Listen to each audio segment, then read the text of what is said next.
বিয়ে করার আগে ইস্তেখারা করবেন। যারা এখনো বিয়ে করেন না, ইস্তেখারা করা, বলেন কি করা? ইস্তেখারা।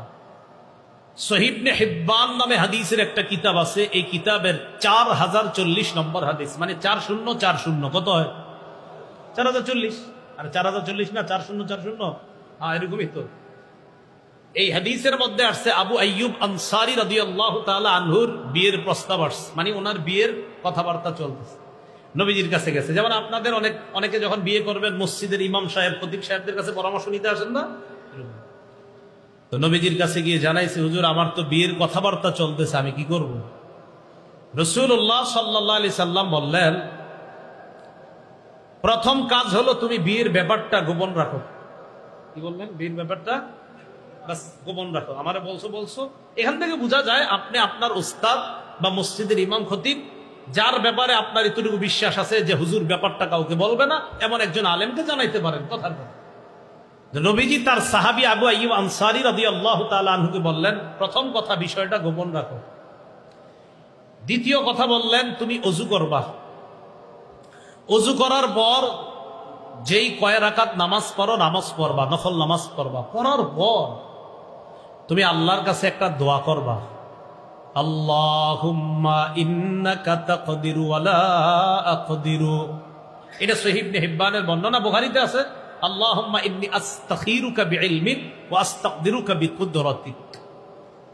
তো যাই হোক, এটার অনুবাদ হলো আল্লাহুম্মা ইন্নাকা তাকদিরু ওয়া লা আকদির।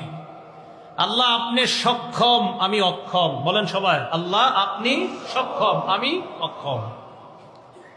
ওয়া তা'লামু ওয়া লা আ'লামু, আল্লাহ আপনি জানেন, আমি জানি না। ওয়া আনতা আল্লামুল গুয়ুব, আল্লাহ আপনি অদৃশ্যের সব খবর রাখেন। এরপরে আল্লাহকে তুমি এই কথাটা বলবা, আল্লাহুম্মা ইন কুনতা তা'লামু আন্না ফি ফুলানা তুসাম্মিহা বিইসমিহা। তুমি বলবা, আল্লাহ আপনি যদি অমুকের মধ্যে, এটা বললে আমার নবী বলছে ওই জায়গায় মেয়ের নামটা তুমি বলবা।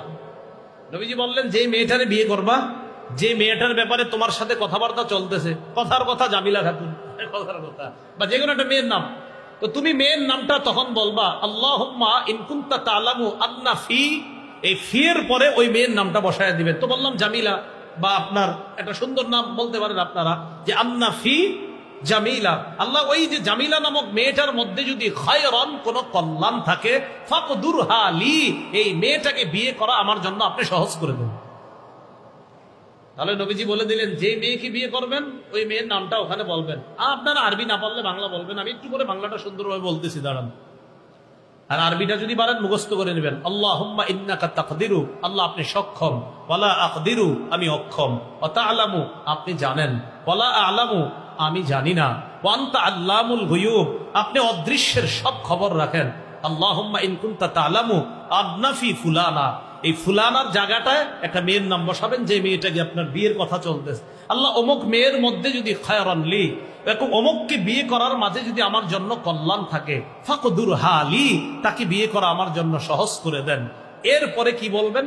ওয়া ইন কানা গায়রুহা খায়রান লি, আল্লাহ এই মেয়ের মাঝে যদি আমার জন্য কল্যাণ না থাকে, এই মেয়ে ছাড়া যদি অন্য কোনো মেয়ের মাঝে আমার জন্য কল্যাণ থাকে, ফাকজি লি, আল্লাহ ওই অন্য মেয়েটার ব্যবস্থা করে দেন, আর এখান থেকে আমাকে হেফাজত করেন।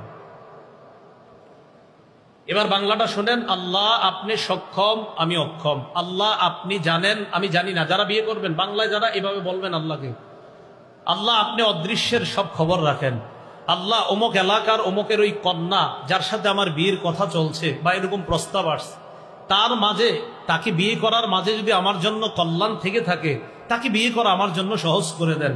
আর যদি এখানে অকল্যাণ থাকে, এর পরিবর্তে যেই মেয়ের মাঝে আমার জন্য কল্যাণ আছে, অমুক মেয়েটাকে আমার জন্য ব্যবস্থা করে দেন, আর এখান থেকে আমাকে উদ্ধার করেন, হেফাজত করেন। কি মনে থাকবে না কথাটা? সোজা বাংলা, আল্লাহ এই মেয়ের মাঝে কল্যাণ থাকলে বিয়ের ব্যবস্থা করে দেন, কল্যাণ না থাকলে আমার এখান থেকে উদ্ধার করেন। অন্য